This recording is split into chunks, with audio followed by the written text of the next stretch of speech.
My name is Florence. Standing in the kitchen, I can still feel the weight of the serving dish in my hands and the silence in the dining room that followed my words. It was as if time had stopped, and all eyes were on me, on Diane, and on the truth that I was about to unveil. I remember walking into the dining room, carrying the roasted vegetables, a calm determination on my face. Diane was in the middle of her performance, announcing my divorce to the guests as if it were a foregone conclusion. Her voice was warm, almost fond, but I knew better. She had been planning this for months, arranging the scene like a stage set, with candles, wine, and sympathetic faces turned toward her. As I set the dish on the table, I looked at Diane. Her eyes widened slightly, a hint of surprise and unease crossing her face. Thomas stood up, his voice faltering as he tried to say something. But I didn't let him interrupt. I took a deep breath and began to speak.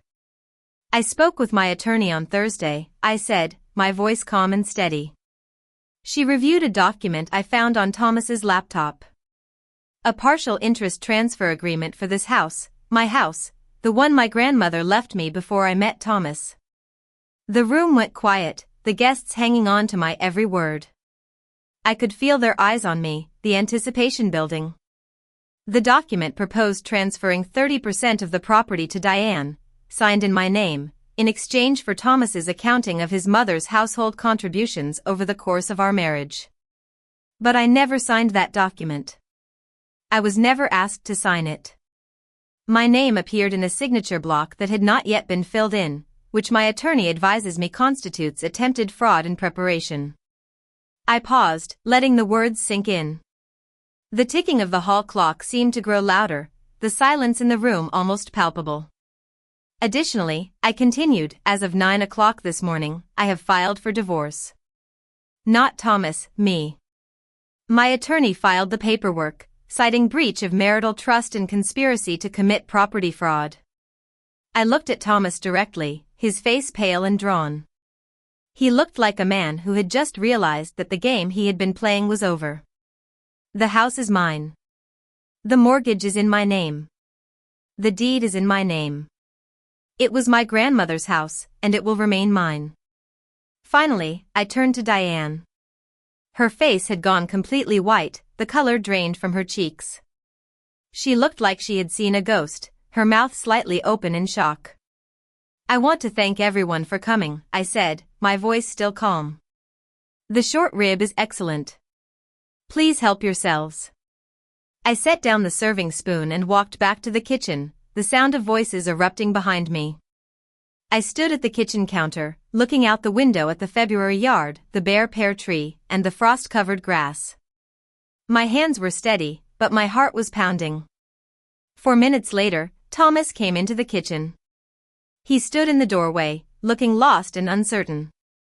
Claire, he said, his voice soft. Thomas, I replied, my voice cold. You knew about that document. You were in those conversations. You were planning to transfer a piece of my property to your mother, without telling me, without asking me. He tried to explain, to make excuses, but I didn't want to hear it. I had heard enough. It is not your house to give away stakes of, I said. It was never your house. It was mine when I met you, and it is mine now. What you and your mother were doing is fraud. He flinched, as if I had struck him. For a moment, I felt a twinge of sadness, a brief recognition of what we had once been. But then the clarity returned, and I knew that there was no going back. My attorney will be in contact with yours, I said. In the meantime, I need you to understand that this house is not part of the divorce proceedings. It is mine by deed, by inheritance, by every legal mechanism that exists. He stood there for a moment, looking at me, as if he were trying to find the right words. But there were no words. The damage had been done. Go back to your guests, I said. I'll bring out the tart. He left, and I stood alone in the kitchen, the smell of butter and lemon filling the air.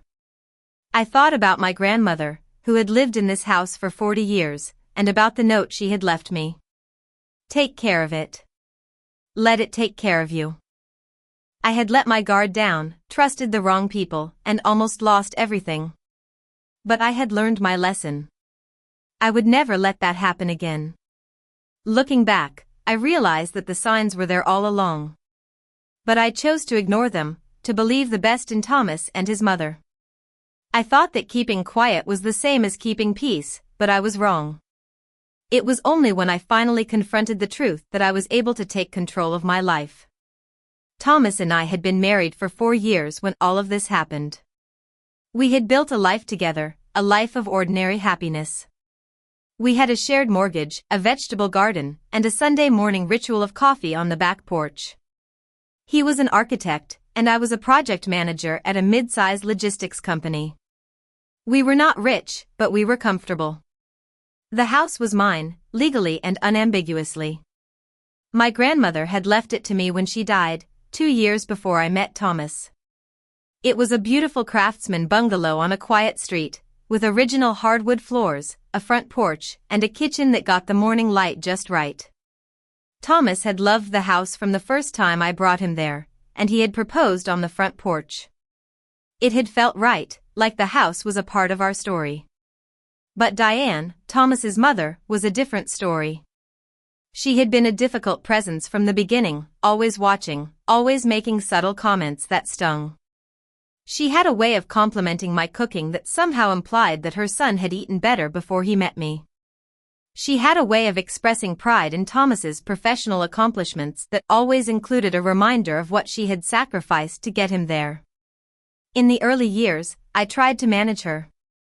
I cooked what she liked when she visited, deferred to her opinions about home decoration, and absorbed her subtle suggestions that Thomas had married too young and chosen too practically.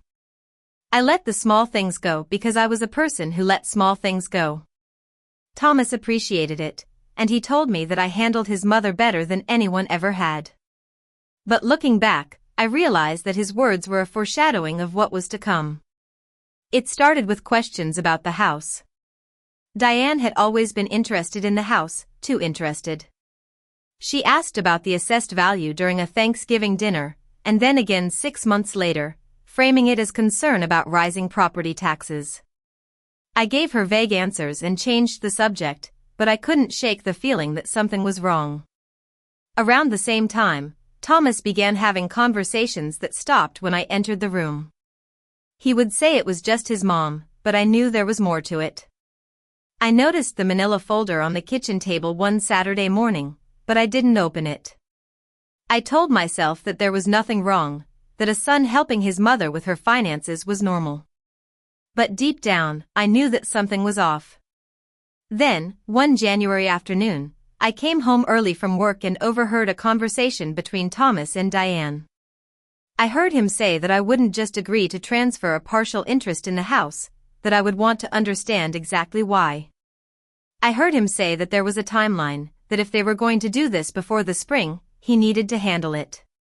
I stood in the hallway, my heart pounding, as I realized what was happening.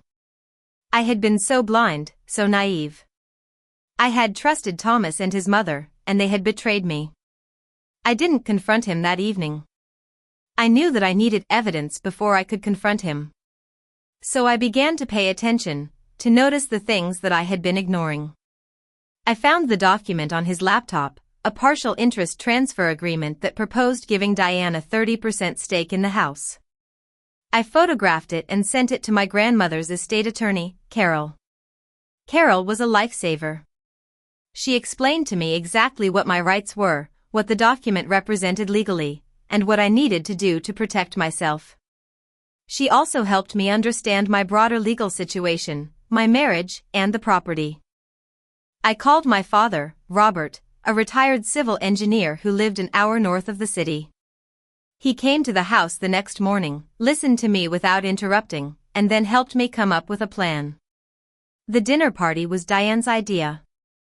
She proposed it as a long overdue gathering, an opportunity to entertain her friends and Thomas's relatives. She offered to host it at our house, saying that it was warmer and more comfortable than her apartment. Thomas said yes before I had even finished parsing the question, and I agreed, not because I wanted to, but because I knew that refusing would have told them something. In the 2 weeks between agreeing to the dinner party and the evening itself, I prepared. I spoke with Carol, gathered evidence, and practiced what I was going to say. I knew that this was my chance to take control, to expose the truth, and to protect my home. And so, on that Saturday evening, I walked into the dining room, carrying the roasted vegetables, and faced Diane and Thomas and the guests. I spoke the truth, and in that moment, I felt a sense of liberation.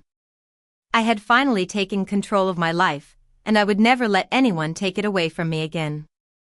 The divorce took 7 months, and it was not easy. Thomas's initial attorney was aggressive about the house, arguing cohabitation, marital investment, and renovation contributions. But Carol was precise and patient, and she dismantled every argument they raised. In the end, the deed was unambiguous, and the house remained mine. Diane's situation became more complicated. The partial interest transfer document triggered a formal investigation, and her name was attached to an attempted property fraud. She had worked part-time as a financial consultant, but she no longer does. Thomas and I sold the Craftsman furniture we had bought together and divided the contents of the house according to the settlement. He moved into an apartment on the east side of the city, and I kept the house, my grandmother's house, with the wobbling kitchen table and the note in the hallway. It has been 11 months since the dinner party. The pear tree bloomed in April, and I stood on the back porch with my morning coffee, watching it and thinking about all that had happened. Mitchell, Thomas's cousin, checked in with me a few weeks after the divorce was final, telling me that he had seen what I had done and that it had taken courage. My father came for a weekend in July, and we fixed the wobbling leg on the kitchen table. The vegetable garden had a good summer, and I grew tomatoes, basil, and zucchini. I cooked from it most evenings, and the kitchen in the morning light was exactly as it had always been, warm and buttery and faintly sharp with the smell of whatever was on the counter. I don't know if I will marry again. It doesn't matter right now. What matters is that I live in my grandmother's house, with her note in the hallway and her recipe in the kitchen. I have learned to take care of myself, to protect what is mine, and to never let anyone take advantage of me again. As I stand here on the back porch, the morning coffee steaming in my hand, I look at the house, solid and warm, and I know that it is mine. I hear a cardinal in the pear tree, landing, considering its options, and staying. And I know that I will stay too, in this house, in this life, and I will make it my own.